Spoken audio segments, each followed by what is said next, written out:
వస్తుంది. దేవుని సంకల్పం అదైతే ఎందుకు ఏ విధంగా ఉంటున్నారు? మేలిమి బంగారులాగా ఉండాలి ఆయన అనుకుంటే, నువ్వు పుట్టిన తర్వాత డబ్బు లేని వ్యక్తులు పుట్టుకతో డబ్బు లేని వ్యక్తులుగా ఉండొచ్చు, పుట్టుకతో డబ్బు లేని వ్యక్తులుగా ఉండొచ్చు.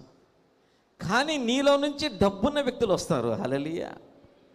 నీలో నుంచి డబ్బున్న వ్యక్తులు ఎలా వస్తారు తెలుసా? నువ్వు డబ్బున్న వ్యక్తిగా మారిపోతావు. నీ తర్వాత వచ్చే వ్యక్తులు డబ్బున్న వ్యక్తులుగా.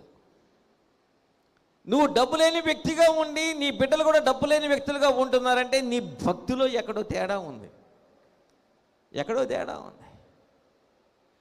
మేలిమి బంగారుగా ఉండవలసిన వ్యక్తులు మట్టి కుండలుగా ఉంటున్నారంటే ఎందుకని? దానికి కారణం ఉంది. ఆ రాసిన ఆయన్నే మనం అడగాలి. ఈరోజు ఈ విలాప వాక్యాల్లోనే మనం చూద్దాం. ఈ రాసిన ఆయన ఎవరైతే రాశారో ఆయనే దీనికి వై ది రీజన్, కారణం